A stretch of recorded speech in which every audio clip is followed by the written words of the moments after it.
नमोस्तु महाश्री, नमोस्तु महाश्री, नमोस्तु महाश्री। महाश्री, आज इस कार्यक्रम, इस सत्र को प्रारंभ करने के पूर्व मैं आज उस शख्सियत को, उस व्यक्तित्व को बुलाना चाह रहा हूं जिनका यह भवन है जिसमें मुनिराज द्वय ने इतने दिन प्रवास किया, कल्याण मंडपम, जिन्होंने अपना पूरा भवन गुरुदेव के श्री संघ के चरणों में सहजता के साथ समर्पित कर दिया। ऐसे श्रीमान पप्पू जी, रेखा जी खंडेलवाल, जिनके भाई श्री प्रशांत जी खंडेलवाल, जिनका यह भवन खंडेलवाल भवन कल्याण मंडपम मनावर के नाम से जाना जाता है, वे आए और गुरुदेव के श्री चरणों में सिर्फ के आशीर्वाद प्राप्त करें, अपने जीवन को धन्य करें और समाज इनका सम्मान करके अपने समाज के गौरव को गौरवान्वित करने की उद्यत है। आइए, चाहिए समाज के श्रीमान समाज अध्यक्ष भागचंद जी अजमेरा साहब, श्री आशीष जी, राकेश जी, अभय जी सोगानी, पायस जी कासलीवाल साहब आए और श्रीमान प्रशांत जी खंडेलवाल जो पप्पू जी के भाई हैं, उनके राकेश जी गोधा आए और पप्पू जी के वक्षस्थल में, सर में, सामने देखिए साहब, पगड़ी पहना करके, शाल उड़ा करके, माला अर्पण करके इनका अभिनंदन करें, करते जाएं।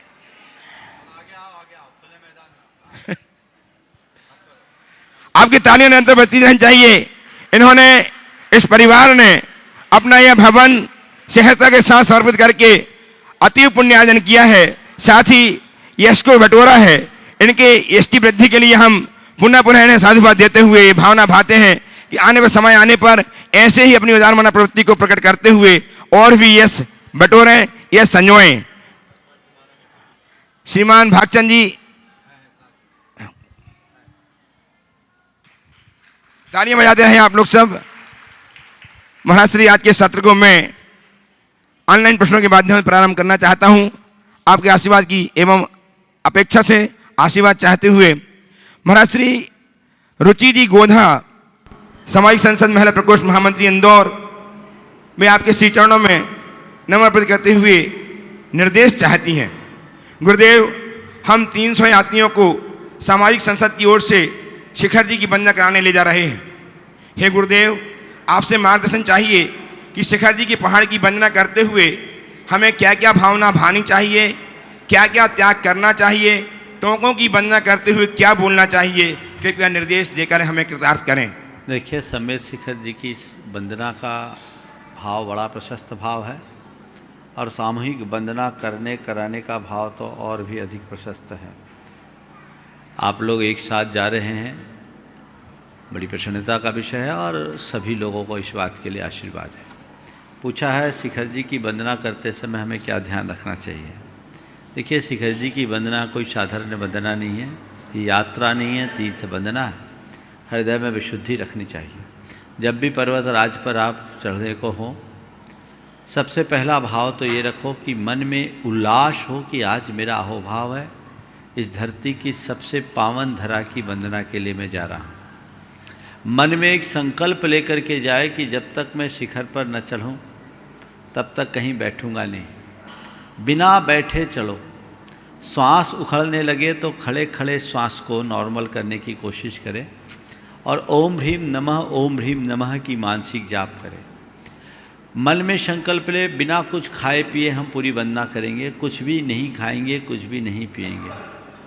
और जब भी किसी टोंक पर जाएं, टोंक पर भगवान के चरणों में अपना दोनों हाथ रखें और आंखें बंद करके भावना भाए कि यह वह पावन धरा है जहाँ से भगवान ने 1 माह तक का योग निरोध की क्रिया करके परम निर्वाण को प्राप्त किया।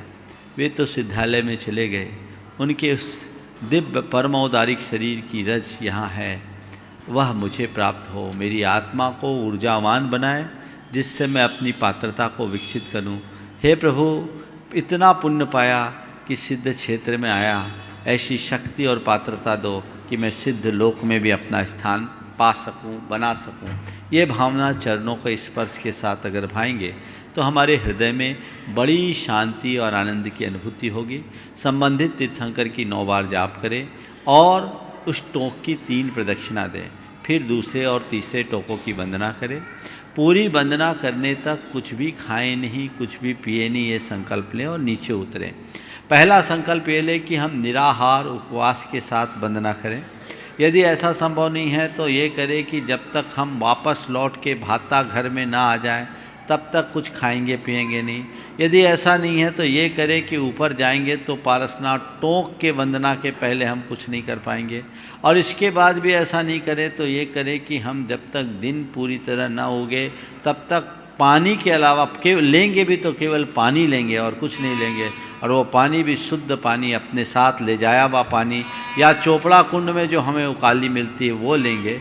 वहाँ पर जो स्वाभाविक नैसर्गिक जल मिलता है हमें वो लेना है, इसके अलावा कुछ नहीं लेना। वहाँ पर्वत पर कोई गंदगी नहीं फैलाना। जो कुछ भी आप ले जाओ अपने साथ, अपना कचरा अपने झोले में लेकर के आओ। जिन सब चीज़ों से प्रदूषण फैलता है ऐसी कोई सामग्री न लें, और कम से कम इतना तो करें कि पर्वत पर हम अन्न तो बिल्कुल नहीं खाएंगे, ये भाव लेकर जाए तो भाव सहित बंदे जो कोई ताहि नरक पशु गति नहीं होई की उक्ति को चरितार्थ करेंगे और तीर्थ यात्रा का सही आनंद ले सकेंगे। महाराज श्री नोएडा से मानिका जैन नमन अर्पित करते हुए जानना चाहती हैं कि गुरुदेव, मन में बहुत सारी इच्छाएं हैं पर एक ऐसी इच्छा है जो पूरी नहीं हो रही है, वो है आपके और गुरुदेव के दर्शन की। मैंने इस इच्छा को पूरी करने के लिए त्याग भी किया है, फिर भी मुझे और बताएं कि मैं और क्या करूं जिससे ये इच्छा जल्दी से पूरी हो जाए। अगर कोई कर्मोदय हो, कर्मोदय से मैं दर्शन नहीं कर पा रही हूं तो वह कर्म कैसे कटे, कृपया बताएं। जब तक ये इच्छा पूरी नहीं हो पा रही, आंखें बंद करके हर पल दर्शन करने लगो, एक दिन इच्छा जरूर पूरी होगी। भावना भाने पर काम होगा। आशीर्वाद। महाराज श्री सौरभ जैन अजमेर से कोट से बंधन करते हुए जानना चाहते हैं कि गुरुदेव, कुछ लोगों के मन में यह गलतफहमी आ गई है कि संत श्रोमणी आचार्य भगवान विद्यासागर जी महाराज का आहार जिनके यहाँ होता है उन्हें दान देना पड़ता है, या जो दान देते हैं उनके यहाँ ही आहार होता है। और गुरुदेव, ये लोग वही हैं जो आचार्य श्री के परम भक्त हैं, कृपया समाधान दीजिए। देखिए, बेवकूफ़ी भरी बात है। आचार्य महाराज को लोगों ने देखा नहीं, वस्तुतः भवभागनवश जोगे बशाय होता है। आचार्य महाराज के आहार की बात के लिए मैं दो घटनाएं बताता हूँ। सन 2002 में गुरुदेव बोहरीबंद पहुँचे। बोहरीबंद में पहला आहार वहाँ के पुजारी कम मैनेजर गोपी चंद, जिसकी उस समय 3,500 रुपये महीने की तनख्वाह थी, उसके चौके में हुआ। चौके अनेक थे, उसके चौके में हुआ, आहार हो गया। उसके बाद 2003 में हमारा जब वहाँ चातुर्मास हुआ तो उस गोपी चंद जी ने हमें बताया पूरे 4 महीना उनने चौका लगाया हमारे चातुर्मास में भी, जबकि 10-10 चौके थे। ऐसा नहीं था कि चौकी की कमी, बोले हम शुद्ध खाएंगे, आपको आहार करा के जो हम खाते हो आपको खिलाएंगे। चौका लगाया तो उसने एक दिन बोला कि महाराज, हमारा सौभाग्य कि पहले दिन सब चौके को छोड़कर गुरुदेव हमारे यहाँ आए और हमने 11,000 के दान बोल दिए। तो हमने बोला भैया तुमने दान कैसे बोल दिया? बोले हमने क्या करें, उनने दिला दो। और बोले महाराज हमारे पास चना रखे थे 20 बोरा, चना में तेजी आ गई, 1,000 रुपये की चना में तेजी आ गई, ज़बरदस्त उछाल हुए। बोले हमने 11,000 दे दे, हमें क्या है। तो गुरुदेव के जहाँ आहार होते हैं उन्हें दान देना नहीं पड़ता, उनके हृदय से दान निकल जाता है और लोगों के भाव ऐसे हो जाते हैं कि सारी दुनिया न्योछावर कर दें। धन तो थोड़ी बात है। आप कल्पना कर सकते हैं कि जिसकी 3,500 रुपये महीने की पगार है वो 11,000 का दान दे रहा है बिना किसी के आग्रह के, अपनी इच्छा से, उसी संस्था में जिस संस्था का वो पुजारी या मैनेजर है। कहाँ से आया? और उसके बाद उसकी बहुत बरकत हुई, उसके बेटे का कारोबार बहुत बड़ा हो गया, आज बहुत अच्छी स्थिति में है। दूसरा, अभी आचार्य श्री ललितपुर गए। ललितपुर शहर में एक ही दिन आहार हुआ, 1 या 2 दिन हुआ होगा। और पहले दिन गुरुदेव क्षेत्रपाल के मंदिर से उठे और लगभग 3 किलोमीटर चलकर छोटे पहलवान के यहाँ आहार हुआ। बड़े बड़े करोड़पति धरे रह गए, लेकिन छोटा पहलवान जैसा एक निष्ठावान कार्यकर्ता का भाग्य सफल हो गया। कोई दान देने वाला व्यक्ति नहीं था, वो एक बहुत बड़ा समाज सेवी है, उसके समाज में बहुत बड़ा योगदान है, धन नहीं है उसके पास, लेकिन गुरुदेव ने उसे कृतार्थ किया ना। तो ये चीज़ें लोगों की भ्रमपूर्ण धारणाएं हैं, हमें ऐसी धारणाओं से बचना चाहिए। ऐसा वे ही लोग प्रचारित करते हैं जिनके मनोभाव अच्छे नहीं। जो लोग होते हैं वो तो कहते हैं अरे गुरुदेव का आहार हो जाए तो हम सब कुछ कर दें। और एक दूसरी बात आपको बताता हूँ, सागर में जब मैं था तो एक भाई ने एक सर्वे किया 1980 और 82 के गुरुदेव के सागर प्रवास की, और उसने कहा कि महाराज जी मैंने जिन घरों में 80 और 82 में गुरुदेव के आहार हुए उनका सर्वे किया, आहार से पहले और आहार के बाद में सबके घरों में श्री समृद्धि में बेतहासा वृद्धि हुई है। ये महान पुण्यशाली विभूति है, जिनके घर में उनके चरण पड़ गए वो तर गया, ऐसा समझना चाहिए। और गुरुदेव तो कभी किसी को बोलते नहीं। दान भी अगर निकलता है तो तुम किसी अच्छे कार्य में लगाते हो, वो कोई टैक्स थोड़ी है। दान दे मन हर्ष विशेष से, मन में हर्ष भर करके दान दिया जाता है, कोई दबाव वहाँ नहीं रहता, न कहीं किसी को दबाव पूर्वक दान दिलवाना चाहिए न देना चाहिए। तुम्हारी इच्छा है, तुम्हारी अनुकूलता है, दो, नहीं है तो नहीं दो। ये बात अलग है कि आयोजक बोल सकते हैं कि हमारी ये योजना है, तो बिना बोले कोई थोड़ी देता है, पर तुम्हारी गुंजाइश है तो दो और नहीं है तो मत दो। और लोग अपनी गुंजाइश से ही देते हैं, वहाँ कमी नहीं है। बहुत लोग देने वाले हैं, लाइन लगी हुई रहती है कि हम अपना द्रव्य लगाकर अपने जीवन को कृतार्थ कर ले। साधारण व्यक्ति भी वहाँ दान देते हैं। मैं एक व्यक्ति को ऐसे जानता हूँ जो बहुत साधारण परिस्थिति का था और उसके घर आहार हुए। आहार होने के बाद उसके मन में आया, उसने अपने गले में चेन पहनी थी और 2 अंगूठियां थी, बोला आज से सोना पहनने का त्याग, मैं दान नहीं दे सकता, ये सोना ही दे दूंगा, मेरा जीवन धन्य हो गया। अपने आप, अपनी इच्छा से। तो ये भावनाएं हैं। इसलिए इन सब बातों में किसी भी प्रकार की चर्चा करना अपने समय की बर्बादी करना है, पाप का बंध करना है। ये तो महान आत्मा है। और एक बात बताऊं, महापुरुषों के आहार हर किसी के घर पे नहीं होते, भाग्यशालियों के यहाँ ही होते हैं। तीर्थंकरों के हम जीवन चरित्र को पलटें तो या तो राजा महाराजाओं के यहाँ हुआ या चंदन बाला के यहाँ हुआ है, और किसी के यहाँ नहीं हुआ। सारे तीर्थंकरों की पालना राजा महाराजाओं के यहाँ हुई है। तो महापुरुषों के चरण पाने के लिए भी पुण्य चाहिए। वे लोग बड़े भाग्यशाली हैं जिन्हें इस महाविभूति के चरण पखारने का सौभाग्य मिलता है। तुम्हारे द्वारा छोड़ा गया धन का मूल्य क्या है? वो तो जड़ धन है। तुम जितना छोड़ते हो उससे अनंत गुना तुम पर बरसता है। ये बात सोचो। वो जो पुण्य अर्जित करते हो वो भव भव का उद्धारक होता है। ये तो बहुत साधारण सी चीज़ है। जिनकी छोटी मानसिकता होती है, जिनके छिछले विचार होते हैं, वे ही ऐसी बात करते हैं। सच्चा भक्त कभी ऐसा सोच भी नहीं सकता। मुकेश जी, जैन मेट्रो दिल्ली, ट्रस्टी गुणायतन, आपके चरणों में कोट से नमन अर्पित करते हुए जानना चाहते हैं कि गुरुवर, समय, सेहत और संबंध, इन तीनों पर कीमत का लेवल नहीं होता, लेकिन जब हम इन्हें खो देते हैं तब इनकी कीमत का एहसास होता है।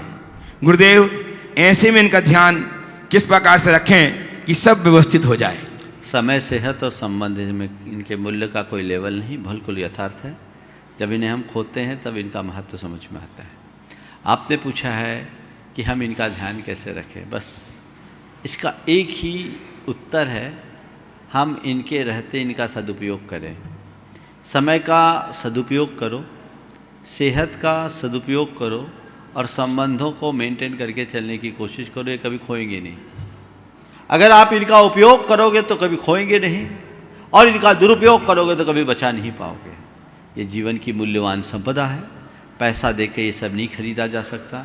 तो हमें अगर पुण्य से मिला है तो हमें चाहिए कि हम इनका सदुपयोग करें।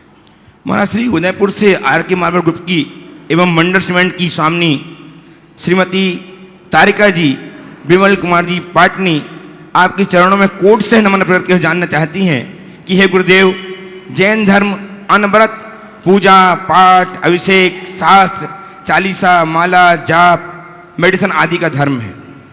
इन सब में सर्वश्रेष्ठ क्या है, पुण्य कारक क्या है, या फिर हमें इन सब को नहीं करते हुए सिर्फ अपने स्वभाव पर ध्यान रखना चाहिए कि हम क्रोध, मान, माया, लोभ, ईर्ष्या को छोड़ने का प्रयत्न करें? किसमें हमें पुण्य अधिक मिलेगा और हमारा भाव कैसे तरेगा?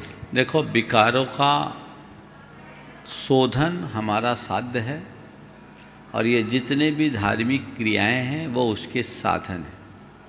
साधन सब अपने आप में श्रेष्ठ हैं, बशर्ते वो साध्य की पूर्ति में सहायक हो। अगर साध्य से जुड़ा हुआ साधन है तो वो हमारे लिए कार्यकारी है, और साध्य को भुलाकर हम केवल साधन में उलझ जाएं तो कितनी भी अच्छी क्रिया करें उसका कोई अर्थ नहीं है। ये बात सही है कि विकार हमारे जीवन की बड़ी दुर्बलता है, पर विकारों का शमन या शोधन इन्हीं प्रक्रियाओं से होगा। इसलिए इन प्रक्रियाओं को अपनाएं, पर किस लिए अपना रहे हैं इसके प्रयोजन को हमेशा ध्यान रखें। यदि हम प्रयोजन से युक्त होकर कोई आयोजन करते हैं तो वो फलदायी होती है, और प्रयोजन शून्य आयोजन हमारे लिए अर्थ पूर्ण नहीं होता। इसलिए चाहे हम पूजा पाठ करें, चाहे हम व्रत उपवास करें, चाहे हम दान पुण्य करें, चाहे हम त्याग तपस्या करें, चाहे हम ध्यान करें, क्यों कर रहे हैं इसका हमेशा ध्यान रखें, तभी कल्याण। तैयार हैं श्रीमान राकेश जी गोधा मनावर से। महाराज जी, अंतिम प्रश्न प्रीति जैन इंदौर से आपके चरणों में नमन प्रकट करके जानना चाहती हैं कि गुरुदेव, जीवन में कई रिश्ते ऐसे होते हैं जो ना तो तोड़े जा सकते हैं और ना ही प्रेम पूर्वक निभाए जा सकते हैं, और वो रिश्ते जीवन की शांति को नष्ट करके विकल्प उत्पन्न करते हैं, आपकी गृहस्थी को प्रभावित करते हैं। तो महाराज श्री क्या करना चाहिए कि अपने जीवन में उनके कारण उथल पुथल ना हो? ऐसे रिश्ते न तोड़े जा सकते न निभाए जा सकते, और क्या कर रहे हैं? अशांति के विकल्प उत्पन्न नष्ट करते हैं। क्या अशांति उत्पन्न करके शांति को नष्ट करके विकल्प उत्पन्न करते हैं, विकल्प उत्पन्न करते हैं। देखिए, जो संबंध न तोड़े जाए न निभाए जाए, मैं कहूँगा उनको जिया जाए। जब उनमें जीना तुम्हारी नीति है तो जियो, तोड़ना है नहीं और निभाना नहीं आता तो जीना सीख लो। और जीने का तरीका क्या है? सामने वाले की नेचर को नेचर मानकर उसे इग्नोर करना शुरू कर दो, जीवन धन्य हो जाएगा। खीजिए मत, क्षुब्ध मत होइए, जीवन में सहजता लाइए और उसी अनुरूप अपनी प्रवृत्ति कीजिए। हर चीज़ का आप आनंद ले सकते हैं। जब हमें लगता है कि ये इसका विकल्प नहीं है तो उसे स्वीकारने में ही हमारे जीवन का भलाई, हमारे जीवन की भलाई है। आइए राकेश जी गोधा मनावर से तैयार हैं। विजय जी, पुष्पा जी गंगवाल, श्रद्धेय दीदी पिंकी दीदी के पिताजी। नमोस्तु गुरुदेव, नमोस्तु गुरुदेव, नमोस्तु गुरुदेव। बोलो। गुरुदेव, मन फिसलता है तो भाव फिसल जाते हैं, मन और भाव को फिसलने से कैसे बचे? देखिए, सबसे पहले मन और भाव इन दोनों को समझो। मन फिसलता है तो भाव फिसलते हैं। भाव है क्या? मन के साकार रूप का नाम ही तो भाव है, समझ गए? तो मन आधार है, भाव कहाँ उत्पन्न होते हैं? मन में कि कहीं और? मन में। तो बस मन को ठीक रख लो, भाव भी ठीक रहे। नमोस्तु। हाँ। श्रद्धेय पिंकी दीदी के माता पिता श्रीमान विजय जी, पुष्पा जी गंगवाल, और तैयार हैं श्रीमान नरेश जी बजात्या, श्रद्धेय दीदी रीतू जी के पिताजी। ओ, नमस्ते गुरुवर, नमस्ते गुरुवर, नमस्ते। इस भौतिक युग में संसारी प्राण मार्ग में हर व्यक्ति ले जाना चाहता है अपने बच्चे को, लेकिन मोक्ष मार्ग में क्यों नहीं ले जाना चाहता? हाँ, जिसको जो पसंद होता है वही। मेरी बेटी भी जाना चाहती थी तो मैंने उसको 2 साल तक घर में जबरदस्ती रोका, तो मुझे क्या दोष लगेगा? प्रायश्चित दीजिए। बहुत सुंदर। देखो, यही मोह का विस्तार है। जो जिस क्षेत्र में रहता है उसे वहीं का, खड़े रहें, जो जिस क्षेत्र में रहता है उसे वहीं ज़्यादा रुचि रहती है। संसार में रहने वाले लोगों को संसार में ही रमने का मन होता है। सब लोगों को अपनी पार्टी में रखना चाहते हैं। आप लोग अपनी पार्टी बढ़ाना चाहते हैं, हम लोग अपनी पार्टी बढ़ाना चाहते हैं। तो जब आपकी पार्टी छोड़ कर कोई हम लोगों की पार्टी में आने को होता है तो स्वाभाविक है मन में इस तरह के भाव आते हैं। ये एक प्रकार का मोह भाव है। लेकिन मैं आपसे कहूँगा, आप बड़े भाग्यशाली हैं कि आपकी बेटी ऐसे रास्ते पर निकली जो सारे जगत का उद्धार कराने वाली है। मैं कहता हूँ, जिस समय तुम्हारी बेटी निकली तुमने 2 साल तक उसे रोका, और रोकने के बाद, पिंकी बहनी है ना, हाँ, तो 2 साल तक तुमने उसे रोका। उस जिस समय गई उस घड़ी में तुम्हें दुख हो रहा होगा। जब रोका उस घड़ी में तुम्हारे मन में दुख हो रहा होगा। अब क्या होता है? अब गर्व होता है कि नहीं होता है? बस यही समझ लो कौन सी पार्टी सही है। समझ गए? ये मार्ग है, वैराग्य का मार्ग है। प्रारंभ में लोगों को नगर गौरव लगता है, लेकिन बाद में उसका बहुत बहुत आनंद होता है। इसलिए हमेशा हम कोई अगर सतपथ पर चले तो उसके अनुमोदक बने, अवरोधक नहीं। हाँ, नमस्ते। आइए नगर गौरव नीतू दीदी के पिताश्री नरेश जी मामा जी और तैयार हैं शरद जी पाटनी मनावर से। नमोस्तु गुरुदेव, नमोस्तु गुरुदेव। मैं अपने जीवन का उद्धार कैसे करूं? जीवन का उद्धार कैसे करूं? बिल्कुल, रास्ता आप जो है पकड़ लो। ट्रैक को जो पकड़ा है ना, बेटी तो समय पर निकल गई, आपके निकलने का समय आ गया। नमस्ते। शरद जी पाटनी मनावर से उपस्थित हों। तैयार हैं ऋषभ जी कासलीवाल। तैयार हैं ऋषभ जी कासलीवाल। नमोस्तु गुरुवर, नमोस्तु नमोस्तु। हम मंदिर जाते हैं, पूजा पाठ भजन करते हैं, जब तक तो सभी सही रहता है, परंतु जैसे ही मंदिर से हम वापस घर या दुकान पर आते हैं तो हिंसा, चोरी, झूठ, ये सब हम उसको अपनाने लग जाते हैं। ऐसा क्यों गुरुदेव? यही तो है, इसलिए कहते हैं अब जल्दी जल्दी निकला नहीं करो, और निकलो तो संकल्प लेकर निकलो कि मैं इन पापों से बचूंगा। ये संसार है, गोरख धंधा है। इसी वजह से कहते हैं कि जितना बने हम अच्छे कार्यों में अपने आप को लगाएं। नमस्कार। ऋषभ जी कासलीवाल उपस्थित हों हेलो। अपनी जीवन संगनी के संग, और तैयार हैं हर्षी गंगवाल। नमोस्तु सुश्री गुरुदेव। हर्षी गंगवाल। नमोस्तु गुरुदेव। गुरुदेव, ललितपुर में आचार्य संघ का मंगल प्रवेश देखने को मिला, आपका मनावर में मंगल प्रवेश देखने को मिला। जब कहीं भी गुरुदेव का प्रवेश होता है या कहीं विहार होता है तो समस्त संघ, मुनि संघ एक कतारबंद पंक्ति में चलकर एक उदाहरण पेश करते हैं हम सभी को, पर हम उनके अनुयायी ये ऐसा क्यों नहीं कर पाते? और श्री जी की शोभा यात्रा में या श्री किसी भी गुरुदेव के शरणों के पीछे चलने के लिए हम किस तरह चलें, किस तरह अनुशासन का पालन करें? मुश्किल ये कृपाई है, आप लोग अनुयायी नहीं हो, भक्त हो। अनुयायी और भक्त में क्या अंतर बताता हूँ। अनुयायी हमेशा पीछे चलता है और भक्त आगे चलने की कोशिश करता है। समझ गए? हम लोग जब चलते हैं सब, हम तो सोचते भैया निकल जा मेरे से आगे, पूरी तरह निकल। अभी जलसे में क्यों निकल रहा? पूरी जिंदगी को जलसा बना ले, आगे ही आगे आएगा। ये लोगों के मन का उत्साह होता है, उसका अतिरेक उसे वैसा दौड़ाता है। लेकिन यथार्थ हमें ऐसे अनुशासन का परिचय देना चाहिए और एक सीख लेना चाहिए कि हम पंक्तिबद्ध चलें। एक बात मैंने देखा है, जब भी हमारे यहाँ के सामाजिक समारोह होते, खासकर शोभा यात्रा आदि, उसमें महिलाएं तो पूरी तरह अनुशासित रहती है, लेकिन पुरुषों का कोई ठिकाना नहीं रह पाता। हमें सीखना चाहिए। हाँ, महाराज जी आइए के हम चरणों तैयार में रहेंगे दक्ष कासलीवाल। महाराज जी के चरणों में त्रिबार नमोस्तु। महाराज जी, सब तो आपसे प्रश्न पूछते हैं, पर मैं आपसे अपनी मन की शंका पूछना चाहती हूँ। महाराज जी, हम बच्चों के साथ ऐसा क्यों होता है कि जब भी हमें कोई सुबह उठाता है तो ऐसा लगता है कि थोड़ी देर और सो जाए? तो आप कुछ ऐसा उपाय बताइए जिससे हमारी नींद एक बार में ही खुल जाए। रात में सोते समय 9 बार नमोकार मंत्र पढ़ो। मन में एक भाव रखो कि मुझे इतने बजे उठना है, ऑटोमेटिक नींद खुल जाएगी, किसी को उठाने की ज़रूरत ही नहीं पड़ेगी। समझ गए? नमोस्तु गुरुवर, हाँ, नमोस्तु गुरुवर, बोलो। नमोस्तु गुरुवर। गुरुवर, जब से आपके विहार का सुना, मन विचलित हो गया। ये आप यहाँ रहे, आपके प्रति एक समर्पण, एक राग हो गया। तो क्या गुरुवर, एक गुरु के प्रति राग भी गलत है? गुरु के प्रति राग और व्यक्ति के प्रति राग में अंतर है। गुरु के प्रति राग है वो भक्ति है, और व्यक्ति के प्रति जो झुकाव है वो राग है, संसार को बढ़ाने वाला मोह है।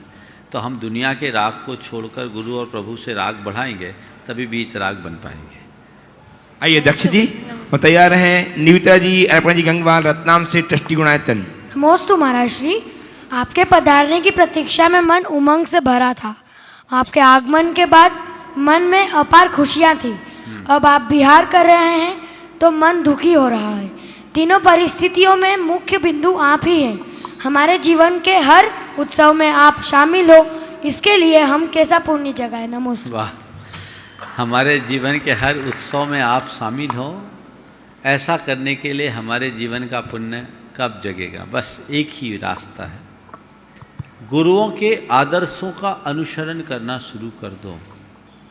तुम्हें किसी दूसरे के उत्सव में सम्मिलित होने की ज़रूरत नहीं होगी। तुम्हारा जीवन खुद में एक उत्सव बन जाएगा। समझिए? चलिए। निविता जी, अर्पण जी गंगवाल रत्नाम से और तैयार हैं रमेश चंद जी। हाँ बोलो। रमेश चंद जी, खटोट दलाबाई ट्रस्ट अध्यक्ष, मनावर से। गुरुदेव के चरणों में बारंबार नमोस्तु।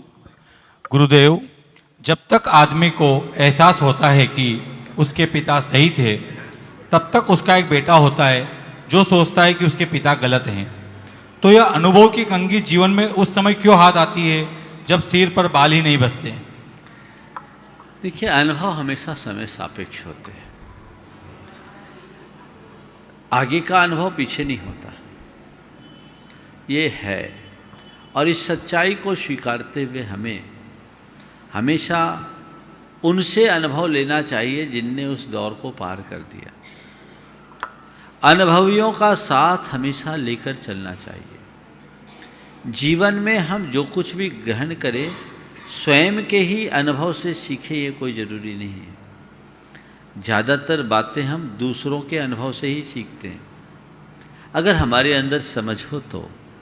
मुझसे कई बार लोग, एक ने सवाल किया कि महाराज, आपने दुनियादारी देखी नहीं, फिर आपको घर गृहस्थी का इतना अनुभव कैसे हो गया?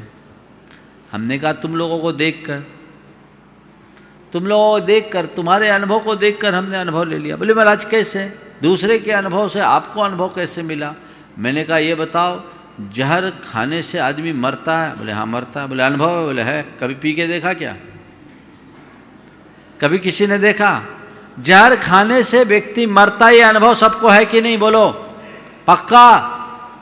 पर किसी ने खा के नहीं देखा, किसी ने पी के नहीं देखा। महाराज, खाने पीने की बात क्या, खाते पीते लोगों को देखा और हमने तय कर लिया जीवन में कभी अनुभव जहर नहीं पिएंगे। इसी तरह कई कार्य ऐसे होते हैं जो बुजुर्गों से हम सीख सकते हैं, बड़ेलों से सीख सकते हैं। उनके अनुभवों को अपने जीवन का आदर्श बनाएंगे, तभी हम अपने जीवन का पथ प्रशस्त करेंगे। इसलिए हमारे अंदर भावनाओं का कितना भी आवेग हो, हम उसके बहाव में न बहें, उनके अनुभवों का लाभ उठाएं। आइए निविता जी गंगवाल रतलाम से और तैयार हैं ब्रह्मचारिणी बहन पिंकी दीदी, नगर गौरव मनावर। गुरुदेव के चरणों में नमोस्तु नमोस्तु नमोस्तु। गुरुदेव, देखने में आता है कि हर बेटी के पापा उसका फर्स्ट लव होते हैं और हर बेटे की मम्मी उसकी ड्रीम गर्ल होती है। तो गुरुदेव, ऐसा क्यों होता है कि अक्सर पापा की लाडली बेटियां होती है और मम्मी के लाडले बेटे होते हैं? ये एक प्राकृतिक व्यवस्था है। चूँकि बेटा है, बेटे के प्रति माँ का रुझान और माँ के प्रति बेटी के प्रति पिता का रुझान, अगर साइकेट्रिक्स मनोवैज्ञानिकों की दृष्टि से कहें तो कहते हैं ये विपरीत लिंग का उदाहरण, विपरीत लिंग का झुकाव है, उसका उदाहरण है। दूसरी तरफ बेटे को देखकर माँ के मन में ये रहता है कि इससे मेरे वंश की वृद्धि होगी, और बेटी को देख करके पिता को ये रहता है कि ये जिस कुल में जाएगी वहाँ मेरा भी गौरव बढ़ाएगी, शायद ये झुकाव उसका होता हो और ये रास्ता बनता। नमोस्तु गुरुदेव। आइए ब्रह्मचारिणी बहन पिंकी दीदी तैयार हैं। रमेश चंद जी खटोड़, दादाबाई ट्रस्ट अध्यक्ष मनावर। पूज्य मुनिश्री के चरणों में बारंबार नमोस्तु। है समय नदी की धार कि जिसमें सब बह जाया करते हैं, पर कुछ पल ऐसे होते हैं जो बार बार याद आया करते हैं। पूज्य मुनिवर का अल्प समय का प्रवास हमारे मनावर निवास वासियों को बहुत बहुत आनंद की अनुभूति और हमेशा के लिए चिर स्मृति बन गया। हे मुनिवर, सभी निमाड़ वासियों की, मात्र मनावर वालों की नहीं, पूरे निमाड़ अंचल की भावना है कि आपका अधिक लंबे समय तक का यहाँ पर सानिध्य और चतुर्मास मिल सके। इसके लिए सभी निमाड़वासी आपके लिए क्या भावना भाएं? हमारा सानिध्य मिल सके इसके लिए क्या भावना भाएं? अपनी भावना को गुरु चरणों में ले जा करके समर्पित कर दे, उनकी कृपा हो जाएगी तो आपकी भावना भी पूरी हो जाएगी। नमस्ते। हाँ हाँ, आइए रमेश चंद जी खटोड़ और तैयार हैं प्रीति विपुल गंगवाल मनावर से। नमस्तु नमस्तु नमस्तु मथे मंदामी सुख साहब, आप मनावर पधारे। बोलिए। हाँ हाँ हाँ, मनावर पधारे, ये मनावर का अहोभाग्य। साथ ही मेरा थोड़ा सा एक निवेदन ये है कि आप यहाँ रहें।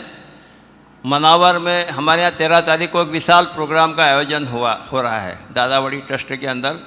तो हमारा जैन सकल संघ की ओर से भी ये निवेदन है कि आप हमको 13 तारीख तक सानिध्य दें और मनावर वासियों को आपका सानिध्य मिले तो हम बहुत इसके लाभान्वित होंगे।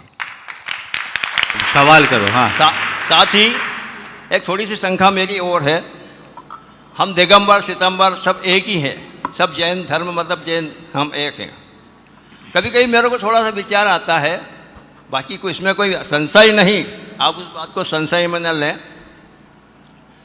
हमारा भगवान महावीर स्वामी का जो अवतरण हुआ था वो 14 और अमावस मिक्स था, और 14 शाम को 7-6 बजे ख़त्म हो गई थी और अमावस्या के दिन उनका अवतरण हुआ। पर देखने में ये आता है कि श्वेतांबर समाज जो है वो लड्डू जो है दिवाली के दूसरे दिन चढ़ा था, पड़वा के दिन, और दिगंबर समाज जो है पड़वा के पहले चढ़ा लेता है। ये अपन जब एक ही चीज़ है तो इन दोनों में अंतर क्यों माथा पच्ची कर, तो 2 दिन भगवान को याद करने का मौका मिल रहा है। चलने दो, 2600 साल से चल रही है, बोलने से बदलेगा नहीं। आगे चलिए, अच्छे कार्य तो रोज मनाओ, रोज भगवान का निर्वाण उत्सव मनाओ, क्या फर्क पड़ना है। तैयार हैं? देखो, झगड़ा तब हो जब कोई निर्वाण को नकारे। आगे करो चाहे पीछे करो, कम से कम मना तो रहे हो। हाँ, मेरा तैयार हैं अभिषेक गंगवाल सिंघाना से। महाराज जी के चरणों में शत शत नमन। मेरा प्रश्न यह है कि अनंत बल और अतुल्य बल में क्या अंतर है? अनंत काल और अनंत बल और अतुल्य बल में क्या अंतर है? अनंत जिसका कभी अंत ना हो और अतुल जिसकी कभी कोई तुलना न कर सके। नमोस्तु महाराज। हाँ, नमोस्तु गुरुवर। आइए अभिषेक जी गंगवाल तैयार हैं। नीलेश राव का मनावर। जीवन का हर क्षण निर्णय का क्षण होता है। प्रत्येक पद पर दूसरे पद के विषय में निर्णय करना ही पड़ता है, लेकिन जब दुविधा सामने आती है तो मन व्याकुल हो जाता है। निर्णय का वो क्षण युद्ध बन जाता है और मन बन जाता है युद्ध भूमि। अधिकतर निर्णय हम दुविधा का उपाय करने के लिए नहीं, केवल मन को शांत करने के लिए लेते हैं। पर क्या कोई दौड़ते हुए भोजन कर सकता है? नहीं तो क्या युद्ध से जूझता हुआ मन कोई योग्य निर्णय ले पाएगा? बिल्कुल ठीक कहा है आपने। जब भी हमारे सामने कोई ऐसी दुविधा आती, मन में द्वंद्व होता है और मन एक प्रकार की युद्ध भूमि होती है, और आपने बिल्कुल यथार्थ कहा है कि उस द्वंद्वात्मक स्थिति में निर्णय नहीं लिए जा सकते। सवाल है निर्णय लेने का। 2 तरह की स्थिति होती है, किसी किसी के मन में कभी कोई दुविधा नहीं होती और त्वरित निर्णय लेते हैं, पर जिनका मन डावाडोल होता है, मनोबल कमज़ोर होता है, उनको निर्णय लेने में हिचक होती है। खासकर उन घड़ियों में जब मन में द्वंद्व अधिक होता हो, उस समय निर्णय लेने की जगह पहले मन को शांत करने का अभ्यास कीजिए और फिर निर्णय लीजिए तो ज़्यादा सफलीभूत होंगे। खासकर ऐसी स्थिति में जब मन में अहम हो, उत्तेजना हो, कोई पूर्वाग्रह बैठा हो, आसक्ति हो, उस घड़ी में लिए गए निर्णय प्रायः गलत होते हैं। तो पहले मन को शांत करें। आवेग युक्त मन से लिए गए निर्णय प्रायः गलत होते हैं। तो मन को शांत करने का उपाय क्या है? जब भी ऐसी दुविधा हो, आंख बंद करें, ओंकार का नाद करें, प्रभु का स्मरण करें, 9 बार नमोकार मंत्र का स्मरण करें। मन को शांत करके भगवान को याद करके निर्णय लें और समरभूमि में उतर जाएं। विजय पक्की होगी। आपका जो निर्णय होगा वो आपके जीत का हिस्सा होगा। नमस्ते गुरु। आइए नीलेश रत्ना जी राव का मनावर से ही तैयार हैं श्री पारस जी कासलीवाल माही के साथ मनावर से। नमोस्तु नमोस्तु नमोस्तु गुरुवर। गुरुवर, मनावर समाज ऐसा क्या करे कि आपका प्रवास मनावर में और बढ़ सके? भैया ये तो मेरे हाथ में है नहीं, जितना हो गया उतना है। मैं तो कहूँ मनावर एक ही काम करे कि महाराज के साथ लग जाए, जहाँ रहे वहाँ मनावर रहे। हाँ नमोस्तु महाराज जी, नमोस्तु हाँ। नमोस्तु। झुकी हुई गर्दन से मोबाइल में यदि अजनबी रिश्ते जुड़ सकते हैं तो हकीकत में ऐसा क्यों नहीं होता? बिल्कुल ठीक है। मुश्किल ये है कि मोबाइल के सामने आप गर्दन झुकाने को तैयार हैं, व्यक्ति के सामने गर्दन झुकाने के लिए तैयार हो जाओ, वहाँ भी हो जाएगा। आइए पारस जी कासलीवाल माही पौत्री माही के साथ। माही का सवाल है और तैयार हैं सलोनी बैद। बोलो। नमोस्तु महाराज जी। अवन जाए तो चारा खिलाते हैं, रोटी खिलाते हैं, तो अपन उनको जो मारते और जो हो जाते हैं। क्या बात है। गाय को चारा खिलाते हैं। चारा खिलाते हैं और बाद में उसको क्यों भगाते हैं, है ना? यही पूछ रही है। क्या पूछ रही है? चारा खिलाते हैं, रोटी खिलाते हैं, फिर उसको मारते हैं और भगाते हैं, ऐसा क्यों? हाँ, ये बहुत विडम्बना है। बहुत अच्छा सवाल किया इस बच्ची ने कि एक तरफ तो प्रेम से पुचकार करके चारा खिला रहे हैं और बाद में उसी को डंडा दिखा रहे हैं। ये बड़ी विचित्रता है। कायदा से हमें इसे कुछ सीख लेनी चाहिए कि जिस श्रद्धा से तुम चारा खिला रहे हो, यदि उसे अपने रास्ते से हटाना है तो उसी प्यार से उसे हटाने का प्रयास करना चाहिए। उस समय डंडा दिखाने की कोशिश कभी नहीं करनी चाहिए। आ जाए सलोनी जी बैद। और तैयार हैं श्री राजेश जी अजमेरा मनावर से ही। नमोस्तु महर्षि। महर्षि, मेरा प्रश्न ये है, क्या शुद्धि के वस्त्रों में वाहन का प्रयोग करना सही है, या जैसे कि शुद्धि के वस्त्रों को पहनकर मंदिर जाना या गुरु को आहार देना सही है? देखिए, शुद्धि के वस्त्र पहनने के उपरांत वाहन पर नहीं चलना चाहिए मेरी राय में। वाहन पर चलकर शुद्धि के वस्त्र से यदि आप अभिषेक आदि करते हैं तो ये उचित नहीं है, और आहार देते हैं तो ये भी उचित नहीं है। इसका ध्यान रखना चाहिए। नमोस्तु महर्षि। राजेश जी अजमेर उपस्थित हों। वो तैयार हैं श्रीमती सारिका देवेंद्र जी गोधा बड़वानी से। नमोस्तु महाराज जी, नमोस्तु नमोस्तु नमोस्तु। महाराज जी, रावण ने विद्याएं सिद्ध करने के लिए निदान सहित शांतिनाथ भगवान की पूजा की, जबकि वह जैन धर्म का ज्ञाता था। फिर भी वितरागी भगवान के सामने उसने आकांक्षा के साथ पूजा की और उसका मनोरथ पूर्ण हुआ, विद्याएं सिद्ध हुई, जबकि हमारे भगवान वितरागी भगवान कुछ देते नहीं। वह आकांक्षा के साथ उनकी पूजा करने से पाप का बंध भी होता है। कृपया स्पष्ट करें। देखिए, रावण ने बहुरूपनी विद्या सिद्ध की, अन्य विद्याएं सिद्ध की, और ये जानता था कि वीतराग भगवान कुछ देते नहीं हैं, और भगवान ने उसे विद्या नहीं दी। उसके मंत्रानुष्ठान से उसे वो विद्या मिली। वो विद्याधर था। विद्याधरों को कुछ जन्मजात विद्याएं होती हैं और कुछ विद्याएं वो सिद्ध करते हैं, तो उस बल से वो विद्याएं सिद्ध की। ऐसा नहीं है कि साधनाओं के बल पर कुछ सिद्धि नहीं होती। यदि सही साधना हो तो सिद्धि होती है। लेकिन इसका अगला पहलू जो सबसे महत्वपूर्ण है, वो विद्या तो सिद्ध कर लिया पर ध्येय सिद्ध कहाँ कर पाया। उसने बहुरूपनी विद्या सिद्ध की थी रामचंद्र जी के वध के लिए, पर हुआ क्या? वध किसका हुआ? तो अपने पुण्य के आगे कोई काम नहीं करता। तुम चाहे कितनी भी विद्याएं सिद्ध क्यों न कर लो, तुम्हारा ध्येय तभी सिद्ध होगा जब तुम्हारा कर्म तुम्हारे अनुकूल होगा। इसलिए हमें इस सिद्धांत पर विश्वास रखते हुए बीत रागता का ही आश्रय लेना चाहिए। आइए सुमित सारिका जी देवेन जी गोधा बड़वानी से तैयार हैं सुश्री गुन्नू देवेन जैन मनावर से। हे गुरुदेव नमोस्तु नमोस्तु नमोस्तु। तन को जोगी सब करे मन को बिरला कोई, सब सिद्धि सहजे पाइए जे मन जोगी होए। हे गुरुवर तन को तो जोगी करना आसान है, मन फिर भी भटकता रहता है। ऐसा उपाय बताइए कि तन के साथ मन भी जोगी हो जाए। मन को ही जोगी बनाने के लिए तन को जोगी बनते हैं, पर जो तन के जोगी में अटक जाए उनके साथ अलग है। वस्तुतः मन की शुद्धता के लिए आत्म जागरूकता जरूरी है। सतत वैराग्य और ज्ञानाभ्यास यही हमारे मन को नियंत्रित कर पाएगा और कोई दूसरा नहीं। श्री कृष्ण ने ये कहा है, अभ्यास वैराग्याभ्याम तद निरोध।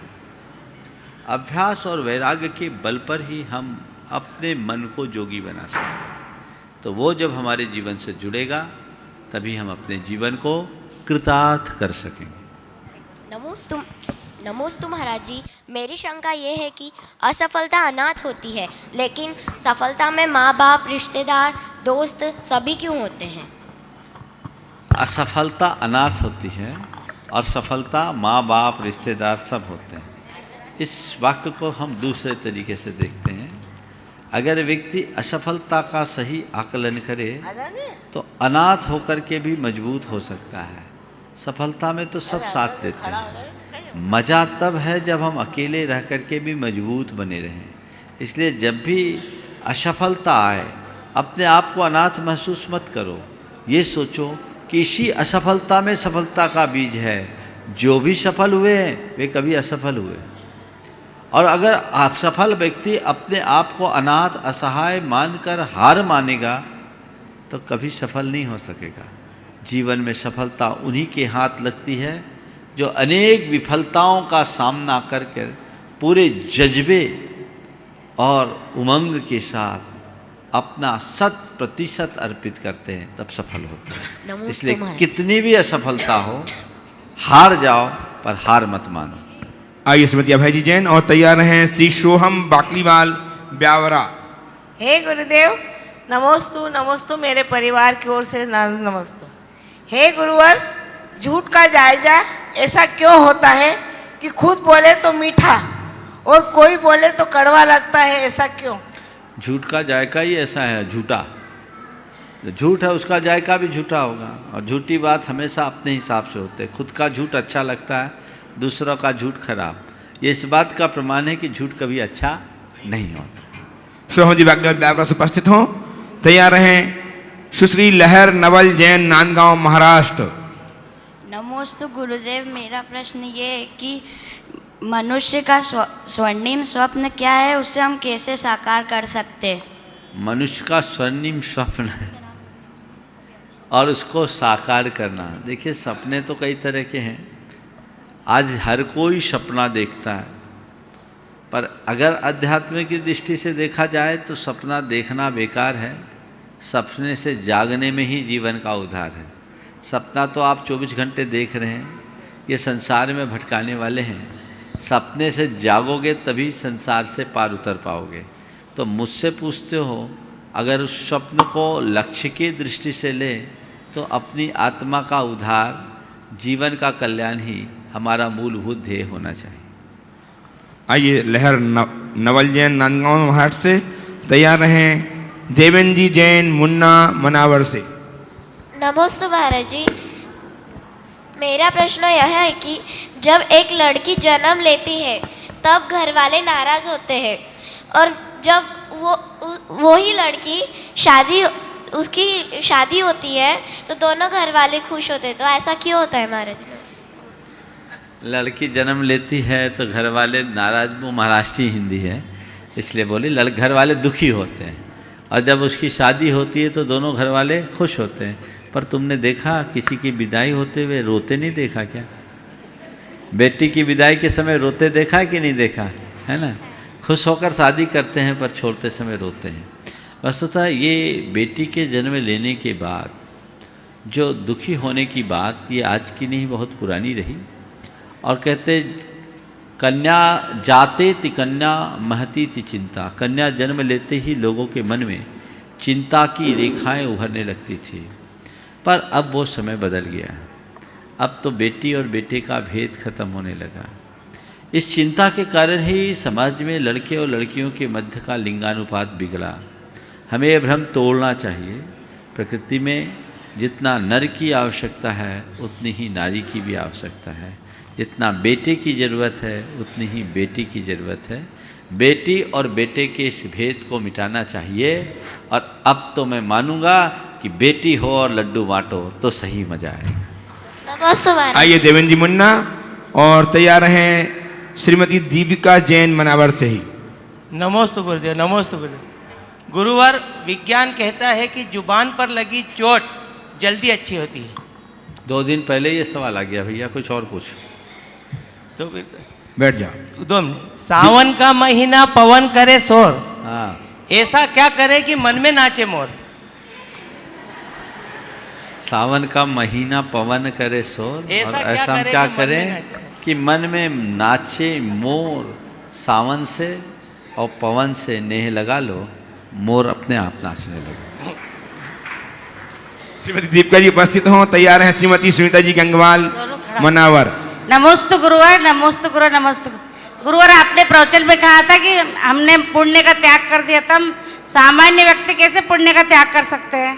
पुण्य के फल का तो त्याग कर सकती, थोड़ा थोड़ा त्याग करो।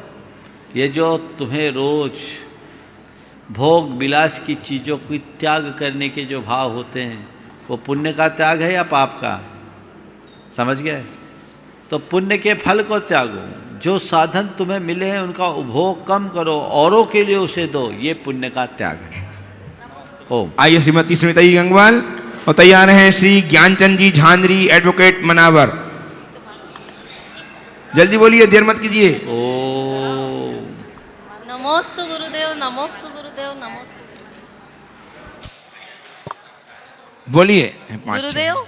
खिचड़ी अगर बर्तन में पकाई जाती है तो बीमार व्यक्ति को स्वस्थ कर देती है। हाँ, और दिमाग में पकाए तो स्वस्थ आदमी बीमार हो जाता है। आपके मन में तो कोई खिचड़ी नहीं पक रही है। देखिए, इस बात की बहुत अच्छा, इससे एक बहुत गहरा संदेश है। इसका मतलब ये है कि जो वस्तु जहाँ उपयोगी है उसे वही उपयोग में लेना चाहिए। तो कभी खिचड़ी नहीं पकेगी। चीज़ों को यथास्थान रखे तो खिचड़ी नहीं पकती, और चीज़ों को जब इधर उधर रखने लगते हैं तो खिचड़ी पक जाती है। तो हमें इस बात से समझना चाहिए, और खिचड़ी को पकते देखकर दिमाग की खिचड़ी पकाने की आदत बंद करना चाहिए। आइए ज्ञानचंद जी झांझरी एडवोकेट साहब मनावर से। तैयार रहें श्रीमती बबीता जी संगीता जी जैन मनावर से ही, देवरानी जेठानी। नमोस्तु महाराज जी, नमोस्तु महाराज जी, नमोस्तु। मेरा शंका ये है कि 11वीं प्रतिमा उत्कृष्ट प्रतिमा का क्या उद्देश्य है, समाधान कीजिए। 11वीं प्रतिमा उत्कृष्ट प्रतिमा, उद्दिष्ट त्याग प्रतिमा है। उद्दिष्ट त्याग प्रतिमा का मतलब केवल यही है कि वे 9 कोटि शुद्ध आहार ग्रहण करेंगे, घर का त्याग कर देंगे, निमंत्रण से भोजन ग्रहण नहीं करेंगे। नमस्ते महाराज। आइए श्री बोलो। देवरानी जेठानी। नमस्ते गुरुवर। जब काल चक्र चलता है तब अच्छा और बुरा समय दोनों आते हैं, पर महाराज जी हमें ऐसा क्यों लगता है कि अच्छा समय जल्दी निकल जाता है और बुरा समय ज़्यादा रहता है? तो हम ऐसा क्या करें कि अच्छा समय अधिक रहे? तैयार हैं समय न अच्छा होता है न बुरा होता है, समय तो केवल समय होता है। हमारा मन किसी को अच्छा और किसी को बुरा बना देता है। तो आपने पूछा हम ऐसा क्या करें कि हमारा अच्छा समय ज़्यादा दिन तक टिके। मैं कहता हूँ मन को अच्छा बना लो, कभी बुरा समय आएगा ही नहीं। आइए रोशी संजय जी सोनी मनावर से। तैयार हैं सरोज जी मनावर से। जल्दी बोले, जल्दी बोलिए। सरोज जी तैयार हैं मनावर से। गुरुवर नमस्ते गुरुवर। गुरुवर, अमीर व्यक्ति के घर तो एक बेटा होता है, लेकिन गरीब के घर 4 होता है। अमीर के घर 1 बेटे होता है और गरीब के घर 4 बेटा होता है। अमीर सो नहीं पाता है और गरीब खा नहीं पाता, ऐसा क्यों? दाम बिना निर्धन दुखी, तृष्णावश धनवान, कहूँ न देख संसार में, सहूँ न सुख संसार में, सब जग देखो छान। आगे बोलिए। आइए सरोज जी मनोवर से उपस्थित हो, तैयार है श्रीमती प्राची पाटनी, अभिषेक जी मनावर। गुरुवर, मेरा प्रश्न 45 साल पुराना समाधान है मेरा, वो आप कर दीजिए। क्या? मेरा 45 वर्ष का पुराना समाधान है, वो मेरे दिल में समाधान है कि शंका है? शंका है। हाँ, प्रश्न करो। महाराज जी, मैं सन 72 से 75 तक जैन पाठशाला में पढ़ाती थी। उसके बाद में मैं समाज से 45 रुपये महीना लेती थी। तो उस वक्त मेरी परिस्थिति खराब थी, उसके कारण मैंने पैसा लिया। पर मेरे मन में अभी तक यही दुविधा है कि मैंने अपने बच्चों को समाज का जो दान का पैसा रहता है उससे पढ़ाया लिखाया। तो महाराज जी, मेरे मन में अभी भी वही। इसका एक ही उपाय है, अच्छे कार्य में अपना द्रव्य लगाओ। आप समर्थ हो गई हैं तो अन्य लोगों को आगे बढ़ाने का उपक्रम करो, सारा ऋण उतर जाएगा। हाँ। श्रीमती प्राची जी पाटनी, अभिषेक जी की पाटनी के साथ मनावर से तैयार हैं राजेश जी जैन, एमपी इंजीनियर उज्जैन। बोलिए। नमोस्तु गुरुदेव, नमोस्तु गुरुदेव, नमोस्तु। मेरा प्रश्न ये है कि धैर्य का वास्तविक रूप क्या है और जीवन में यह कैसे आता है? धैर्य का वास्तविक रूप क्या है? धैर्य मतलब प्रतिक्रियाएं न करना, परेशान न होना, उद्विग्न न होना, जीवन को सहज बनाए रखना, ये धैर्य की परिभाषा है। और धैर्य कब आएगा? जब हम चीज़ों को सकारात्मक रूप से लेना शुरू करेंगे और हम ये सोचेंगे कि ये सब थोड़े देर की बात है, कर्म सिद्धांत पर विचार रखेंगे, आशावादी दृष्टि रखेंगे, मन में धैर्य आ जाएगा। आइए राजेश जी तैयार हैं सीधे सराजन जी, अर्चना जी जैन मनावर से ही। नमोस्तु गुरुवर। ये सब उज्जैन वाले हैं? चलो हाँ हाँ, इंदौर उज्जैन, उज्जैन के बाद इंदौर आ गए। हाँ बोलो जी। नमोस्तु गुरुदेव।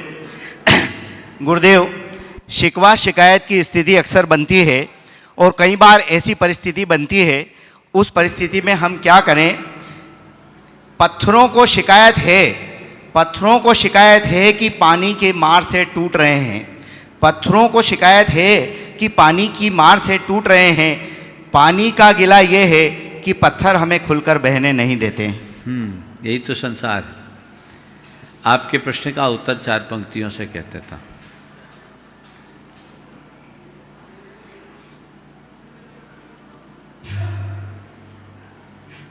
छोड़कर निश्वास कहता है नदी का यह किनारा, छोड़कर निश्वास कहता है नदी का यह किनारा, उस पार ही क्यों बह रहा है जगत भर का हर्ष सारा।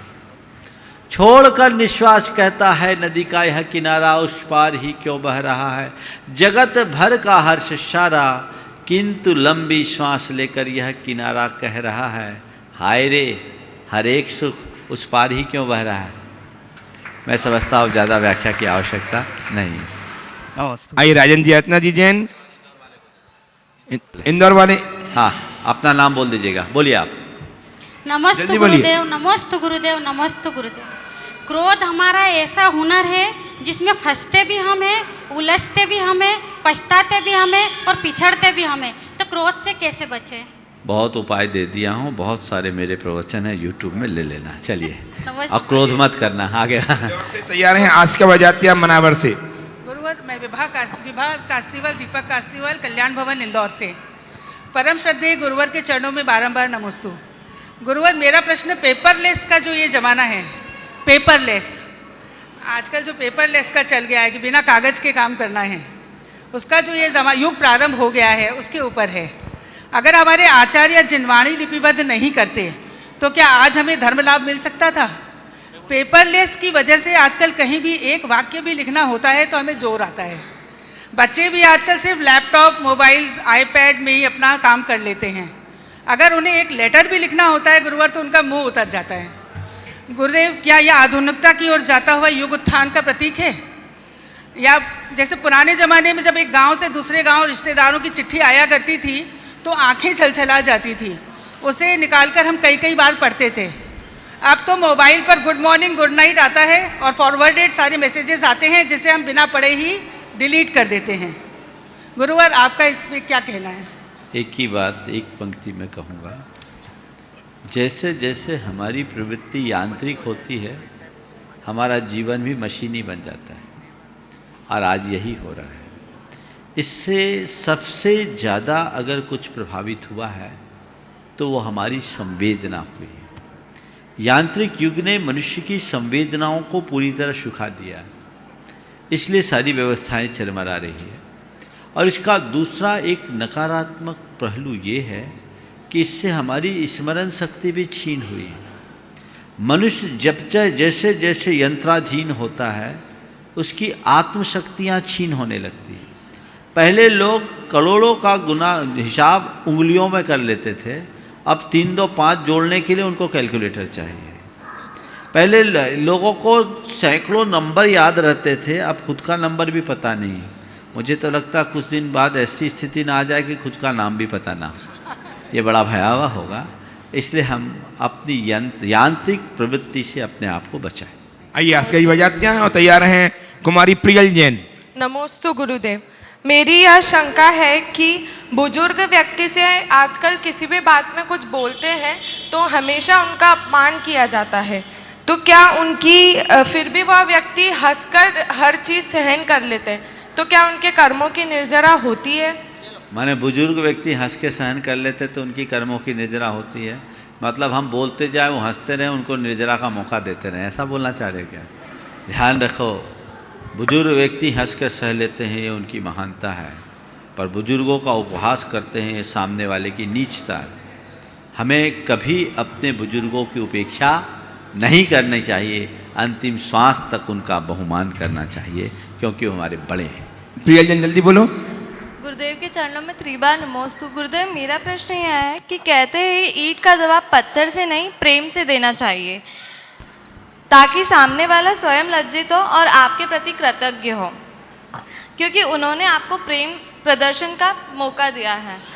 तो महाराज जी, हम ऐसा कहते तो है पर हम ऐसा कर नहीं पाते, कृपया मुझे राह दिखाए कि हम जो बातें धर्म में कही जाती वो सब हम कहते हैं, करते कहाँ हैं। मुश्किल यह है कि धर्म की बातें हमने कहने की चीज़ें मान रखी है, जबकि वह करने की चीज़ है। हम करेंगे तो हमारा जीवन सही होगा। 1-2 पंक्तियाँ याद आ गई।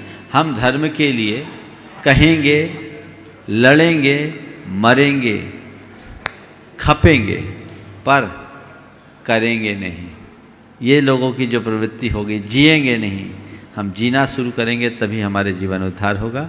इस प्रकार आज के सत्य को परम पूज्य गुरुदेव के चरणों में नमन अर्पित करते हुए यहीं पर विराम दे रहा हूँ। बोलिए परम पूज्य आचार्य गुरुवर श्री विद्यासागर जी महाराज की जय जय जय।